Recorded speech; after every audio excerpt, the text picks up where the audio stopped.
Assalamualaikum warahmatullahi wabarakatuh. Alhamdulillahirabbil alamin. Wassalatu wassalamu ala asyrafil mursalin wa ala alihi thayyibin wa ashabihi al-ghurril mayamin wa man tabi'ahum bi ihsanin ila yaumiddin. Amma ba'd. Ikhwani wa akhwati fid din, kaum muslimin dan muslimat rahimakumullah. Puji dan syukur kepada Allah Subhanahu wa taala, subuh yang penuh dengan keimanan dan cahaya barokah ini kita dikumpulkan Allah tempat yang mulia untuk bisa melaksanakan salah satu ibadah yang agung dalam Islam, ibadah salat subuh yang memiliki keistimewaan khusus. Allah Subhanahu wa taala menyebutkan, aqimus salata liduluki syamsi ila ghasaqil laili wa qur'anal fajr inna qur'anal fajri kana mashhuda.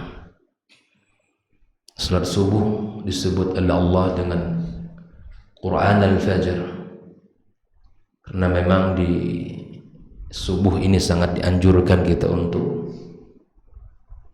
memanjangkan bacaan walaupun dari sisi jumlah rakaat paling sedikit. Dan malaikat Allah Subhanahu wa taala datang mempersaksikannya.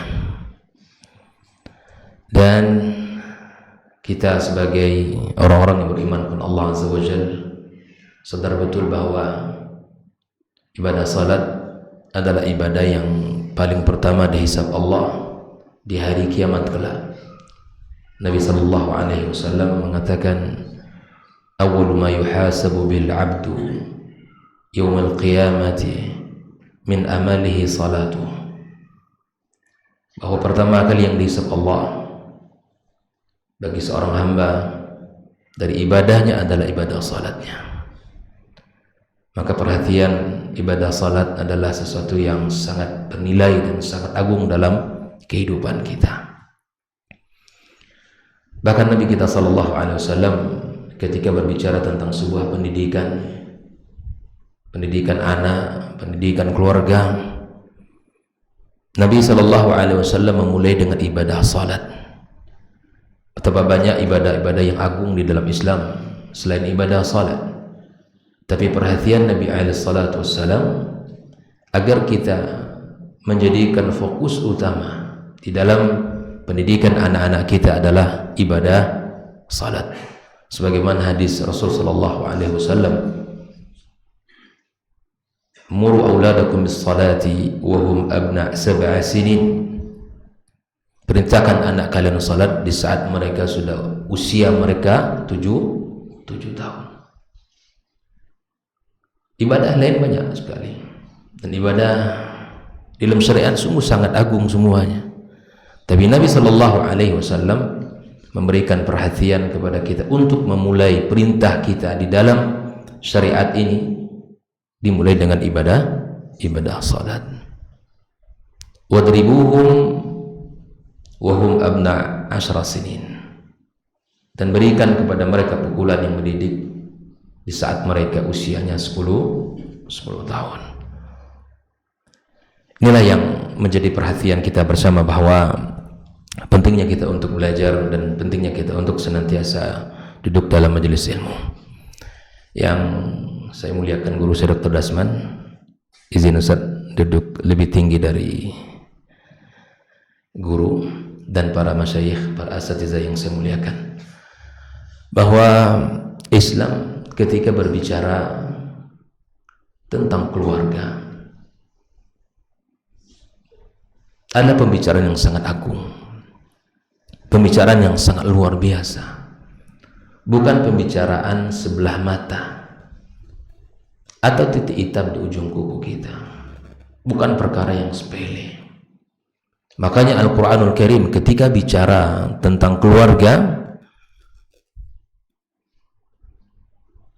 bicara sangat fokus. Sangat banyak ayat-ayat Allah Azza wa Jalla yang Allah turunkan. Perhatian kita, agar kita berikan perhatian yang sangat besar kepada keluarga. Bahkan dalam salah satu surat yang para ulama mengatakan 90% ayat yang bicara tentang nilai-nilai keluarga adalah surat An-Nur. Sehingga Umar bin Khattab radhiyallahu ta'ala an, di saat dia menjadi khalifah, dia perintahkan, "Allimu nisa'akum surat An-Nur." Ajarkan kepada wanita-wanita kalian surat ini. Ini betapa besar dan betapa banyaknya nilai-nilai yang terkandung pada surat ini. Bahkan kalau berbicara tentang nama, keluarga, bahkan kita dapatkan di dalam Al-Quran satu surat yang Allah sebut dengan keluarganya. Surat ketiga. Surat apa itu? Surat Ali Imran. Padahal Imran bukanlah seorang nabi. Banyak para nabi dan rasul yang Allah sebutkan, tapi kemudian Allah tabaraka wa ta'ala menyebutkan keluarga mulia ini agar menjadi panduan bagi kita. Bahkan di dalam ayat Al-Quranul Karim ketika berbicara tentang para nabi dan rasul, sering kita lupa bahwa potret mereka sebagai seorang nabi dan rasul luar biasa. Tapi ada dari sisi yang lain, bahwa mereka adalah seorang ayah, bahwa mereka adalah seorang suami. Allah suguhkan kepada kita di dalam firman-Nya agar kita belajar dari potret-potret orang-orang pilihan itu tentang keluarga ini, agar kita tidak salah di dalam menempuh kehidupan dalam rumah tangga, agar kita tidak terombang-ambing di dalam menentukan visi besar kita, kemana kita bawa keluarga kita, kemana kita harus bimbing mereka. Makanya subhanallah, Al-Quranul Karim berbicara tentang keluarga sungguh sangat besar, namun perhatian kita terkadang tidak seimbang dan tidak sejalan dan seiring dengan besarnya perhatian ayat Allah terhadap keluarga itu. Sekaligus ini adalah sebuah peringatan bagi kita bersama. Kita sudah belajar banyak hal, kita sudah membaca banyak teori, berpindah dari satu ilmu ke ilmu yang lain. Bahkan terkadang kita terpukau dengan teori-teori, dengan retorika-retorika, dengan berbagai macam pandangan-pandangan yang singkat, padat. Bahkan itu adalah yang cocok bagi kita. Namun kita lupa belajar dari sumber ilmu yang paling utama, yaitu Al-Quran dan Sunnah Rasul Sallallahu Alaihi Wasallam. Islam tidak melarang belajar dari siapapun. Islam sangat menghargai ilmu, tapi jangan sampai kita lupa bahwa untuk perkara keluarga ini kita belajar kepada yang lain, kepada teori, kepada sebuah penelitian yang terkadang lebih kita percayai daripada kitab suci yang Allah jadikan sebagai panduan hidup di dalam menjalani kehidupan kita. Al-Quran, kurikulum yang telah Allah turunkan kepada umat ini dan telah membuktikan kebesarannya. Tidak ada generasi dalam lintas sejarah Islam yang melahirkan orang-orang hebat, yang menjadi pemimpin umat, yang menjadi panutan dalam kehidupan mereka, kecuali hidup di dalam mereka, dalam keluarga mereka Al-Quran. Dan ini yang harus kita jadikan. Seorang mukmin harus berpikir bahwa Al-Quran di atas segala ilmu. Al-Quran menjadi sumber utama di dalam apa saja.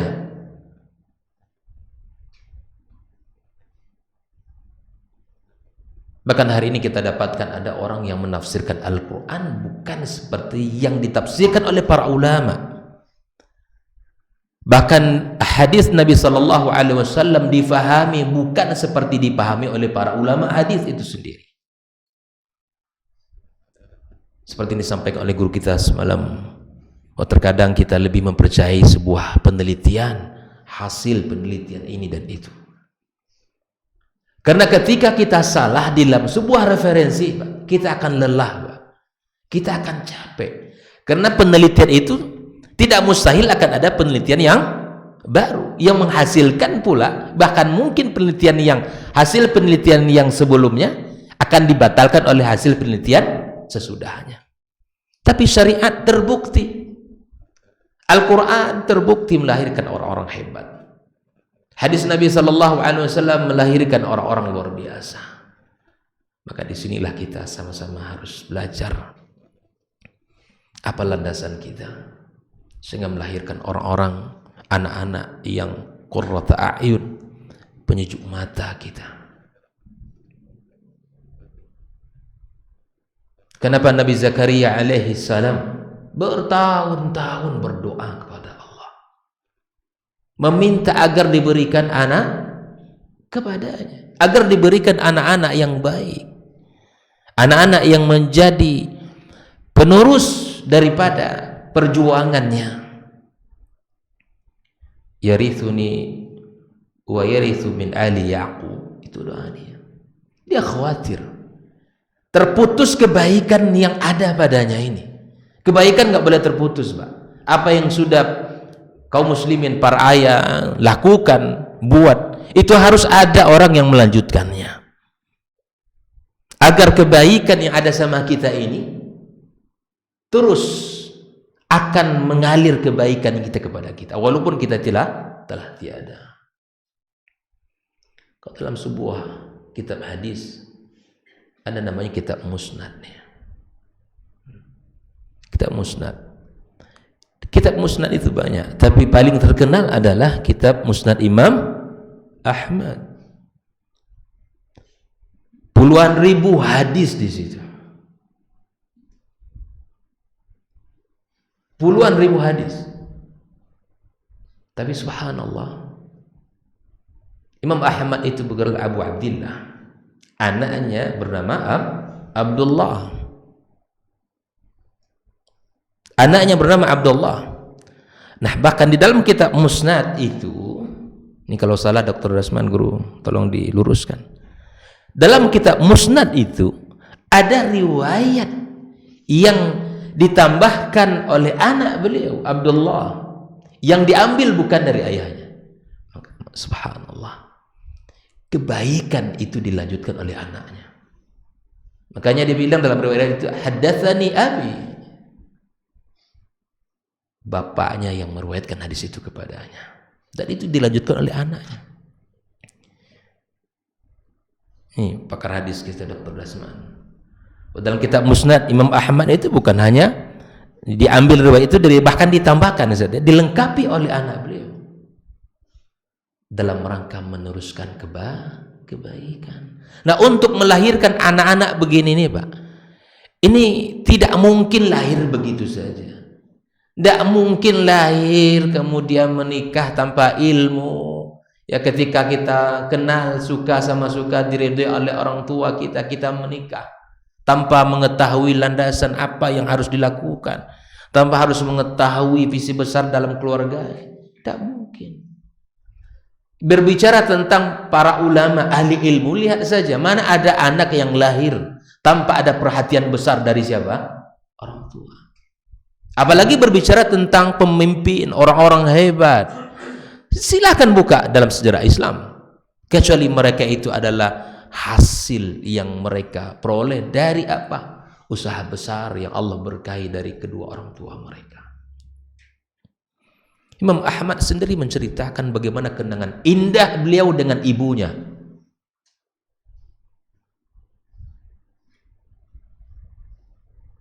Ini para ummahat dimanapun yang mendengarkan kajian kita ini, bagaimana Imam Ahmad menceritakan kenangan indah dia bersama ibunya. Sebelum anaknya bangun telah disiapkan air untuk wudu, kemudian diberikan pakaian, diantar ke masjid, ditungguin itu. Bagaimana Imam Asy-Syafi'i rahimallahu taala setelah seluruh para masyayikh di Mekah diantar oleh ibunya kemana? Kota Madinah. Dan itu diceritakan langsung oleh Imam Syafi'i bagaimana mereka orang-orang yang luar biasa. Oleh karena itu ikhwanikum muslimin rahimakumullah, Al-Imam Al-Bukhari dalam kitab sahihnya membuat satu bab penting. Dan kalau kita belajar ingin tahu bagaimana fikih Imam Al-Bukhari, lihat pada bab-bab yang beliau tulis. Begitu saja. Kalau kita ingin mengetahui bagaimana kecerdasan Imam Al-Bukhari, lihat pada bab-babnya, bab yang beliau tulis itu. Ada satu bab yang sangat penting. Babul ilmi qabla al-qawli wal amal. Satu bab penting bahwa ilmu sebelum kita berbicara dan sebelum kita berbuat. Nah, rumah tangga ini adalah kata para ulama ibadah yang paling panjang durasinya. Ya Pak ya. Mulai daripada ijab qabul, kita diterima nikahnya.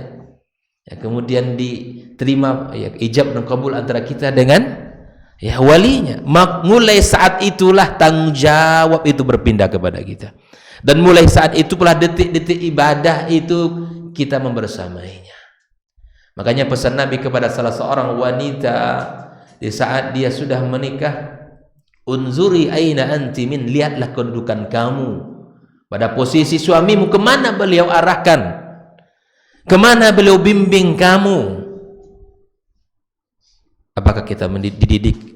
Apakah kita sebagai suami mendidiknya kepada surga Allah Azza wa Jalla, atau kita biarkan mereka larut di dalam kebodohan dan kemaksiatan, waliyadzubillah.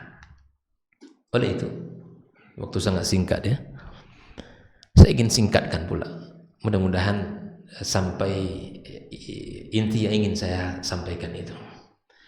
Saya ingin mulai landasan pertama kita dalam kehidupan rumah tangga untuk membangun generasi mulia dan luar biasa adalah ayat yang dibacakan oleh imam kita tadi dalam surat At-Tahrim, ayat yang ke-6, ayat yang dibacakan oleh imam kita tadi.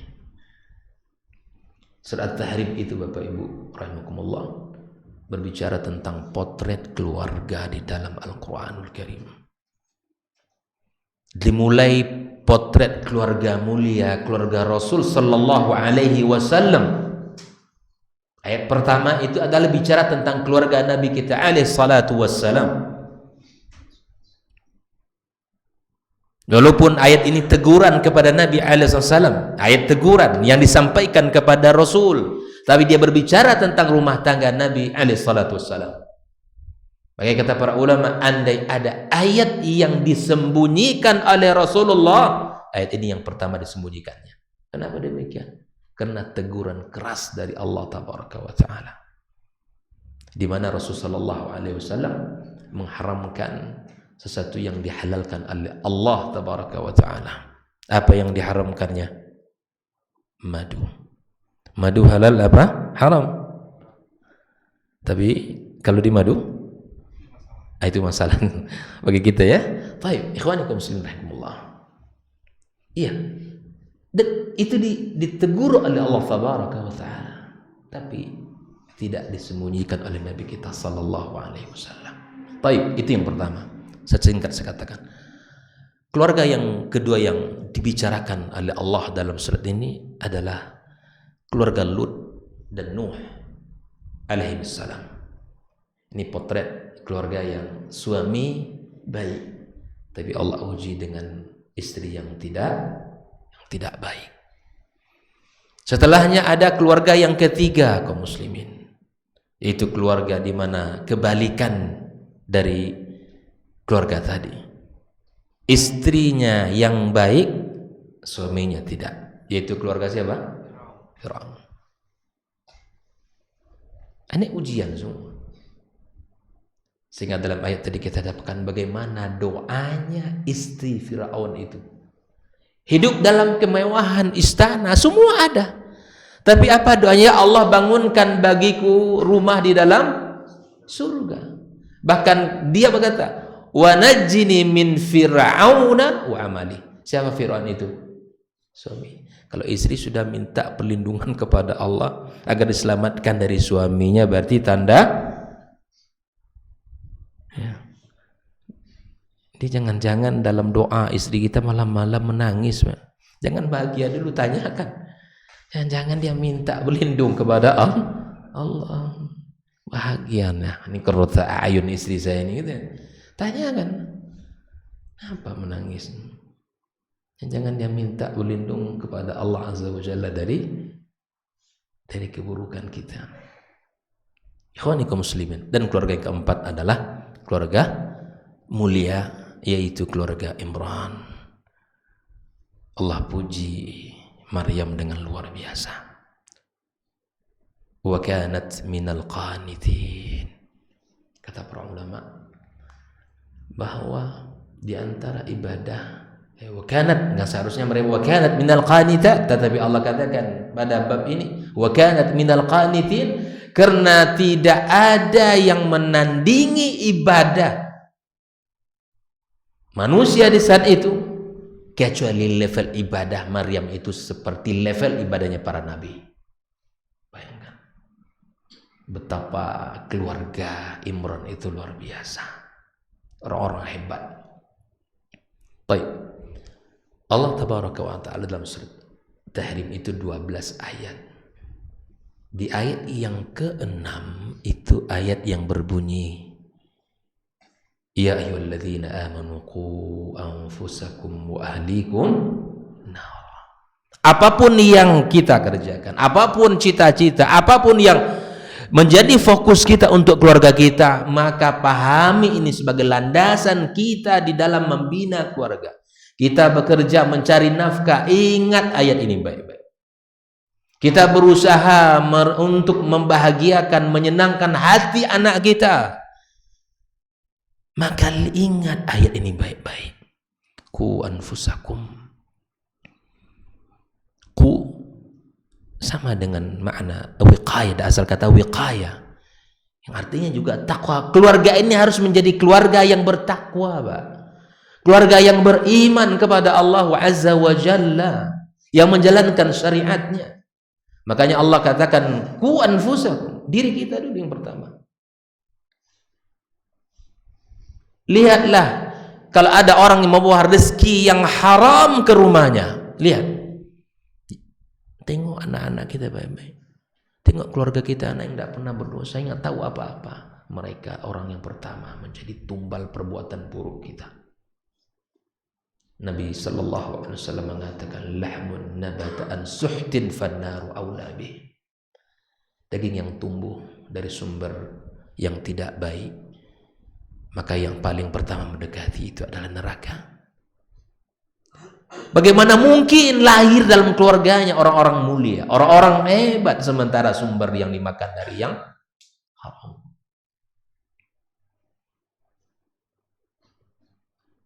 Ku anfusakum wa ahlikum nara. Jaga diri kita. Makanya orang tua kami ini, Masya Allah, kayaknya sudah punya para menantu semua ini, atau mungkin yang sedang menunggu hadirnya menantu. Maka tengok baik-baik, Pak, yang datang, yang akan melamar anak kita itu. Bagaimana mungkin kita berharap kepada dia akan menjaga, mendidik anak perempuan kita, sementara untuk dirinya nggak selesai. Makanya ku anfusakum wa ahlikum. Tahapan pertama, urusan dia selesai dengan Allah dulu. Akidahnya benar, ibadahnya benar. Kita lihat itu. Jangan asal kaya, asal ganteng. Ada hal yang besar, ada hal yang mesti kita jadikan dalam pikiran kita bersama keluarga kita. Makanya nanti kalau ada laki-laki saleh, jangan dipersulit. Saya pernah mengisi pelatihan ya, anak-anak muda mahasiswa di UIN Suskario itu. Ya. Saya tanya, antum semua pengen menikah enggak? Pengen, Ustaz. Kenapa belum menikah? Karena sudah semester 8, bahkan semester 9. Karena satu yang tidak bisa kami jawab sekarang ini, Ustaz. Kira-kira pertanyaannya apa kira-kira? Tadi malam guru kita sudah menyampaikan. Apa bang? Naam. Di mana kerja? Berapa gaji? Itu. Ini nih boleh, Pak. Bukan sekali tidak boleh. Boleh. Tapi jangan jadikan yang paling depan. Yakin, Pak. Kalau rezeki itu siapa yang nanggung? Allah. Apalagi bersamanya iman, bersamanya Al-Quran, ya Allah. Allah takkan pernah sia-siakan mereka itu. Yarfa'illahu alladhina amanu minkum walladhina utul ilma darajat. Janji Allah. Janji Allah itu. Maka ikhwanikum muslimin rahimakumullah. Kita lihat. Jangan yang cocok hanya rekeningnya saja. Di hati kita jangan cocok penghasilan saja, tapi lihat bagaimana penampilannya, lihat akidahnya, lihat akhlaknya, bagaimana muamalahnya. Bukankah Nabi SAW di saat mengatakan kepada para wali, ya kan? Idza ja'akum man tardawna, apa yang pertama syarat laki-laki yang harus kita terima itu apa? Apa? Din, agamanya. Itu kata Nabi, bukan hartanya. Bukan tampangnya, bukan paras wajahnya, tapi lihat agama. Ini kalau kita ikut nasihat Nabi, insya Allah selamat. Setelah agama, apa yang kedua? Khuluq. Bukankah akhlak itu bagian dari agama? Iya. Tapi penekanan akhlak itu penting dalam rumah tangga. Sehingga ada sebuah kisah seorang laki-laki yang datang kepada Al-Hasan Al-Basri ingin meminta nasihat. Dia kebetulan punya anak perempuan, beberapa orang anak perempuan. Wahai imam, kepada siapa saya nikahkan anak perempuan saya ini? Dipesankan oleh Imam Hasan Al-Basri, nikahkan kepada laki-laki yang beragama dan berakhlak. Kenapa mesti berakhlak? Karena kata Imam Al-Hasan Al-Basri, andai anakmu nanti dicintai, disayangi, dia akan muliakan oleh suaminya. Tapi di saat dia tidak suka dengan sifat anakmu, dan laki-laki ini berakhlak, dia tak akan sakiti fisik anakmu. Bayangkan, Pak, begitu para ulama itu menjelaskannya. Makanya tidak ada orang yang memuliakan wanita kecuali laki-laki itu mulia di sisi Allah Taala. Jangan mudah-mudah untuk menyakiti fisik. Jangan mudah-mudah ini tangga ini bukan untuk Allah suruh kita untuk hal-hal yang positif, bukan mudah untuk melayang ke fisik. Bukan. Kalau kita baca surah An-Nisa, wadribuhum, dalam ketika terjadi nusyuz, ketika terjadi at-tarafu, dia akhlak, di saat akhlaknya tidak bagus, ada tahapan hukuman memang. Di antaranya adalah wadribuhunna, diberikan pukulan. Para ulama menjelaskan yang boleh itu adalah seperti siwak, bimiswak. Tahu siwak kan? Besar siwak? Besar? Kecil ya bang? Lebih kecil dari itu bang? Iya lebih kecil. Itu cuman. Dan itu tidak boleh pukul di wajah. Bahkan di tempat-tempat yang tidak merusak kecantikan. Bayangkan Islam itu menjaga wanita kaum muslimin. Tapi maksud dari pukulan itu pun bukan untuk menyakiti, tapi kemudian untuk mendidiknya. Ikhwanikum muslimin rahimakumullah. Kalau kita lihat potret Nabi SAW di dalam mencari menantu, coba kita lihat. Zainab memang dinikahkan Abul As, dan itu dinikahkan di saat sebelum Islam atau syariat Islam ini tiba. Tapi kemudian setelah syariat Islam, ia dipilih untuk masuk Islam atau tidak. Ummu Kulthum dan Ruqayyah dinikahkan siapa? Utsman. Fatimah dinikahkan kepada siapa? Coba lihat potret menantu Nabi kita SAW. Ada yang kaya, ada yang biasa. Kalau Utsman jangan ditanya kan? Sehingga Nabi pernah mengatakan, ma dharra ma fa'ala Utsmanu ba'da hadza. Tak ada lagi dosa Utsman setelah mengeluarkan harta benda yang sangat banyak ini dalam Islam. Begitu kedudukan. Kalau Ali, Masya Allah, termasuk menantu yang miskin, yang biasa-biasa saja. Ya.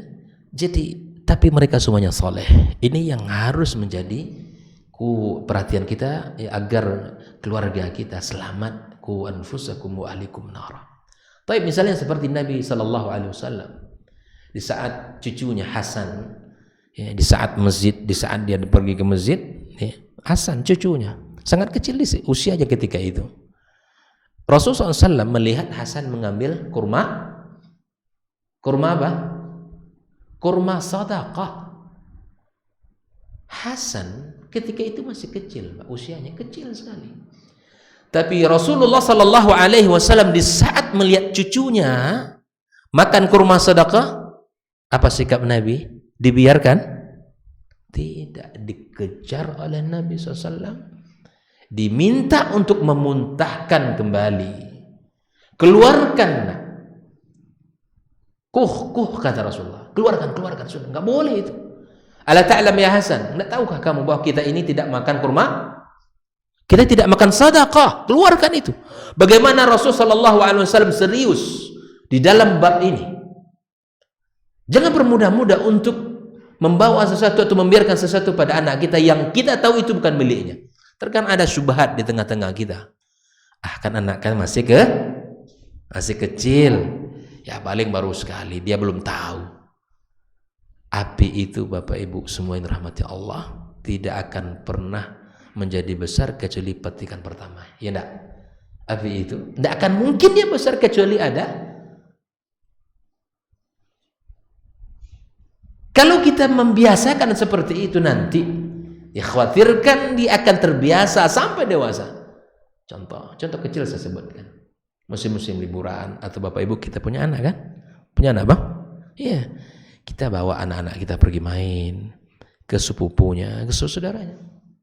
Ada mainan, tiba-tiba di rumah kita, nampak sama kita. Ini mainan dari mana kan begitu?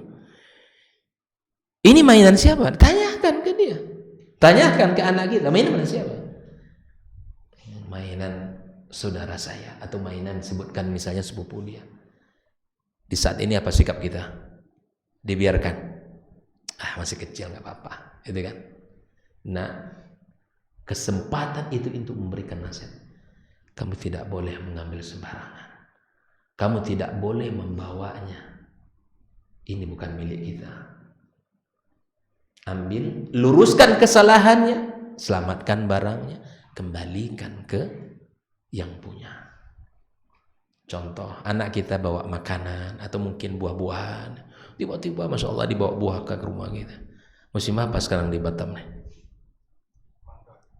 Mangga. Ya. Bawa mangga, tiba-tiba kita Masya Allah sini nak gitu ya, sini nak, semangat pula lagi bapaknya untuk buka mangga tuh. Tanyakan dulu, kalau rasanya kita tidak pernah membelikan mangga tuh, atau kita yakin istri kita tidak pernah membelikan mangga itu, dibawa mangga ke rumah kita, apa yang harus kita lakukan? Tanyakan. Ini mangga kamu dapat dari mana? Kalau misalnya dibilang saya dikasih oleh bapak ini, ya kita konfirmasi sebelum mangga ini kita makan. Begitu yang seharusnya kita lakukan kaum muslimin rahimakumullah. Dalam rangka apa tadi? Ku anfusakum wa ahlikum nara. Jangan kita bermudah dalam bab ini. Jangan sampai nanti kita menanggung beban berat di hadapan Allah Tabaraka wa Ta'ala. Dan begitulah para ulama, dan begitulah kehidupan para as-salaf. Bahkan kalau kita lihat berkaca dalam kehidupan para wanita zaman dahulu, direkam dicatat oleh para ulama, mereka senantiasa membisikkan kepada suami mereka di saat keluar menuju tempat pekerjaan mereka, Bang, kami sabar dengan kehidupan sederhana ini, tapi kami tidak sabar untuk menanggung azab di neraka Allah. Ini nasihat untuk kita bersama. Para ummahat, ingatkan suami. Makanya di dalam kehidupan Nabi SAW kita contoh, ada ruang-ruang yang kita mesti berdialog dengan istri kita. Kalau kita baca sejarah Rasul, di antara waktu yang paling panjang Nabi duduk mendengarkan kalimat-kalimat istrinya, keluh kesah istrinya adalah di saat menjelang tidur. Nanti kita bawa ilmu ini, kita praktekkan di rumah kita. Ada ruang-ruang diskusi, ada ruang-ruang kita berdialog, Pak. Keindahan rumah tangga itu di situ. Kalaupun ada sedikit kesalahpahaman antara kita dengan pasangan kita, clear dengan dialog itu, insya Allah. Tapi kalau masing-masing menyimpan, bawa tidur, istri bawa tidur perasaan, itu semakin tajam di paginya. Makanya 2 waktu ini Nabi SAW menggunakan waktunya dengan istrinya, berbicara, dialog. Antum dengar, pernah ingat nggak kisah Abi Zar'in dan Umi Zar'in itu? Kapan? Itu didengarkan Nabi itu sampai ngantuk-ngantuk.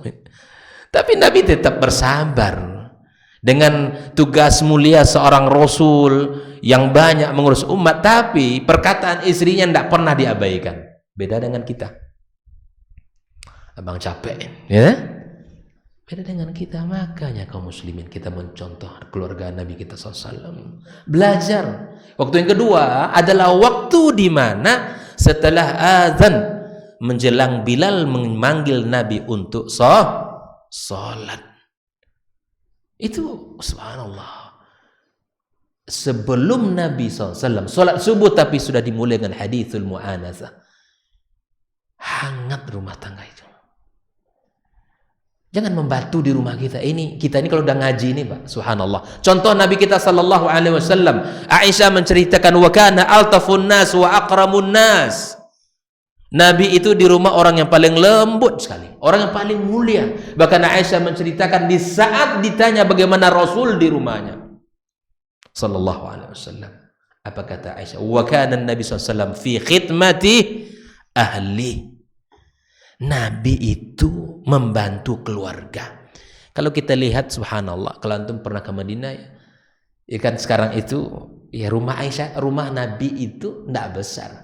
Bahkan dalam bahasa-bahasa kitab sejarah itu ya hujurat, kamar-kamar, memang layaknya sebuah kamar di zaman kita hari ini. Kecil ya Ustaz, kecil sekali. Rumah Nabi. Tidak sanggupkah istri-istrinya untuk mengurusi rumah? Sanggup. Tapi disinilah perhatian Nabi, wa fi khidmati ahli. Disinilah ibadah itu, teman-teman. Disinilah nilai perhatian itu. Nah, kalau ada ikhwah kita yang membantu istri belanja itu mulia itu. Lanjutkan itu. Dan ada kawan-kawan, kalau antum tahu beda yang ngaji itu, nanti lihat gitu kan, gimana dia pergi. Antum pergi belanja bang, bantu istri ya.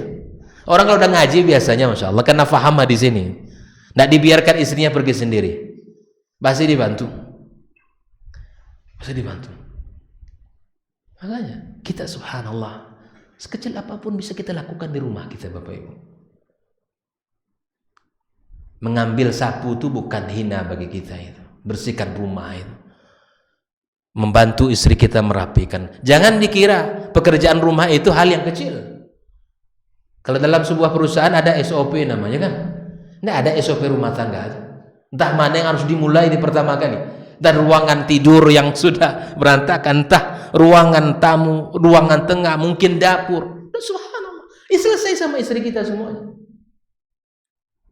Bahkan ketika Umar bin Khattab radhiyallahu taala anhu, dalam sebuah kisah yang sangat indah sekali, gitu kan, seorang sahabat ingin mengadukan tentang perihal dirinya, karena kebetulan istrinya tawilul lisan, lisannya ya banyak ngomel kalau bahasa kita, ya kan. Datang ke rumah Umar bin Khattab radhiyallahu taala anhu ingin mengetuk pintu. Nah, kebetulan pula, gitu kan, Umar ya terdengar suara istri agak tinggi kepadanya. Lalu sahabat ini balik. Itu apa pula saya adukan kepada Amirul Mukminin. Nah, kondisinya sama juga dengan saya. Tapi subhanallah, ketika itu Umar memanggil sahabat di sini. Itu apa kamu datang? Diceritakanlah. Iya, kata Umar. Sebentar itu cuman, kata Umar. Nggak usah dilawan. Sebentar. Tapi Umar sebutkan ya pekerjaan-pekerjaan yang luar biasa itu. Di antara pekerjaan istri kita yang mesti kita hargai. Di antaranya apa kata Umar? Innaha tabakhalit Ya, dia telah memasakkan makanan, hargai itu Pak. Istri kita masak, istri kita buat ini, hargai. Bahkan di saat selera kita tak cocok dengan apa yang dibuat, apa yang harus kita katakan? Hah? Apa Bang? Katakan aja enak, tak ada masalah ya. Nggak dianggap dusta kita itu, nggak dianggap berbohong kita itu. Wa inna khabbaza li khubzi, istri telah mengadon roti buat makanan, buat cemilan di rumah, hargai itu. Wa inna ghassala li thawbi, dia telah mencucikan bajuku. Wa inna radda'a li auladi, dia telah menyusui anak-anakku. Ini pekerjaan-pekerjaan rumahnya, masak, buat cemilan, buat roti kan, mencuci, kemudian menyusui anak-anak kita. Kaum muslim rahimakumullah, ini luar biasa, ini mesti kita hargai. Makanya kalau ada yang bertanya ya tentang keluarga kita, tugasnya bukan, tidak ada, istri saya nggak punya pekerjaan. Tidak, tugas istri kita berat, besar. Istri saya seorang pendidik, istri saya di rumah mendidik anak-anak saya. Kaum muslim rahimakumullah. Nah, betapa indahnya keluarga kalau kita miliki tujuan. Betapa indahnya sebuah perjalanan kalau kita tahu tujuan kita, tahu kemana kita akan pergi, berapa lama perjalanan kita, dan berapa bekal yang harus kita bawa. Indah, ringan perjalanan itu. Tapi keluarga muslim tidak mau ingin tahu tentang bagaimana harus yang bekal yang harus dimiliki. Ya ini akan repot. Kemudian mintanya banyak pula. Cari sekolah, Ustaz, ini anak saya, tolong dididik. Tolong dididik menjadi anak yang soleh, dan ditambah lagi Bang, menjadi hafiz dan hafizah. Ya Allah, antum kemana? Kita kemana sebagai orang tua? Bahkan rumah itu adalah sekolah pertama bagi anak kita. Gurunya siapa? Jangan istri aja Bang, suami, istri, kita. Dan ini yang sering juga saya sampaikan dalam kajian, bahwa kita para ayah, para suami ini mencari nafkah itu tugas mulia. Bekerja untuk menghidupkan anak dan istri kita adalah sesuatu yang agung. Tapi ingat, mencari nafkah bukan satu-satunya pekerjaan dan tugas kita sebagai seorang suami. Tapi dia bagian dari tugas-tugas penting yang mulia dalam Islam. Silakan buka surat An-Nisa, Ar-Rijalu Qawwamuna 'alan Nisa. Baca kitab-kitab tafsir para ulama. Makna ar-rijal di situ itu luar biasa. Bukan sekedar hanya pemimpin, bukan hanya sekedar seorang pemimpin yang hari ini terjemahkan dalam, tapi memiliki beberapa makna yang dijelaskan oleh para ulama tafsir. Ikhwanikum muslimin rahimakumullah. Maka tugas kita agar melahirkan anak-anak yang mulia dan hebat. Maka landasan pertama untuk melahirkan keluarga-keluarga hebat itu, ingat dari sumber At-Tahrim ayat 6 ini, agar kita menjaga diri kita dan keluarga kita dari neraka Allah Azza wa Jalla. Ali bin Abi Thalib di saat menafsirkan ayat ini, dia mengatakan lakukan dua hal. Pertama, addibuhum, ajari anak-anak kalian adab, ajari mereka akhlak. Yang kedua, wa'allimuhum, tanamkan kepada mereka ilmu, bimbing mereka, jadikan kita sebagai qudwah hasanah bagi anak-anak kita di dalam ketaatan, di dalam akhlak, di dalam banyak hal. Ada ayat lain yang juga menjadi renungan kita selain surat Tahrim ini, adalah tentang surat At-Tur 21. At-Tur 21 secara singkat saya katakan, walladzina amanu wattaba'athum dzurriyyatuhum biimanin alhaqna bihim dzurriyyatahum wama alatnahum min 'amalihim min syai' kullu imri'in bima kasaba rahin. Ayat ini mari kita letakkan hati kita Bapak Ibu semua. Pada ayat ini kita renungi, kita tadabburi bersama. Allah katakan, Adapun orang-orang yang beriman, para ulama mengatakan ini orang tua yang beriman, dan keimanan mereka diikuti oleh anak keturunan mereka. Biimanin.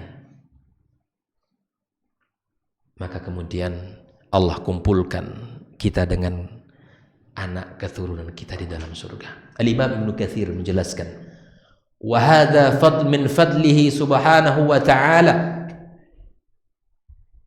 'ala al-abna bi barakati al-aba. Ayat ini, kata Imam Ibnu Katsir, adalah keutamaan yang Allah berikan kepada anak hasil barokah kesolehan orang tuanya. Sehingga Ibnu Abbas, terjemahan Al-Quran, menafsirkan ayat ini, innallaha la yarfa' dzurriyyatal mu'minin fi darajatihi. Allah akan mengangkat derajat anak-anak orang beriman. Allah mengangkat. Wa in kanu dunahu minal amal. Walaupun anak kita nanti, Bapak Ibu, tidak sama seperti kita kesolehannya. Mungkin orang tuanya lebih hebat, orang tuanya lebih saleh, lebih bertakwa kepada Allah. Tapi subhanallah, keberkahan amal saleh keimanan kita ini tidak hanya berhenti di dunia. Allah akan kumpulkan kita bersama di dalam surga.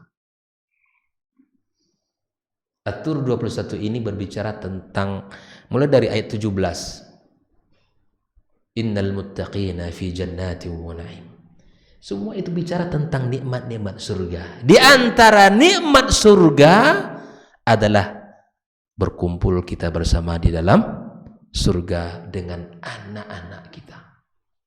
Landasan kita harus kita tanamkan semangat surga itu dalam diri anak-anak kita.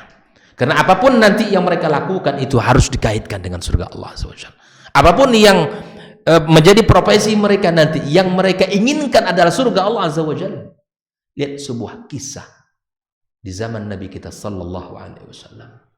Di saat perang Badar, maka Nabi mengumumkan kepada keluarga mukminin untuk berjihad, tapi tidak boleh kecuali satu dari orang-orang yang hidup dalam keluarga itu. Kalau ada ayah dan anak, hanya satu orang yang boleh, yang satu tinggal.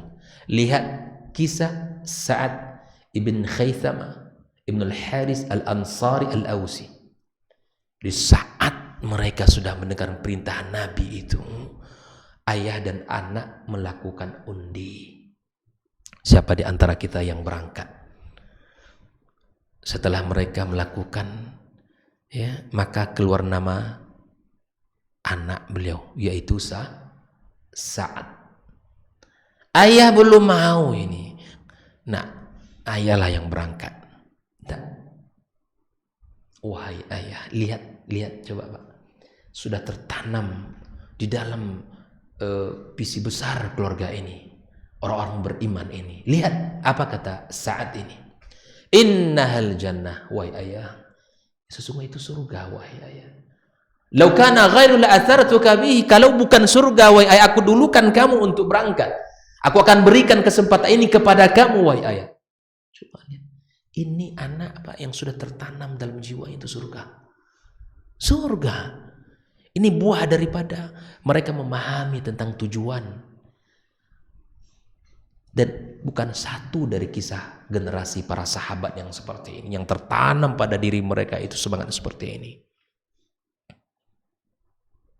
Akhirnya saat berangkat, ayah tak jadi.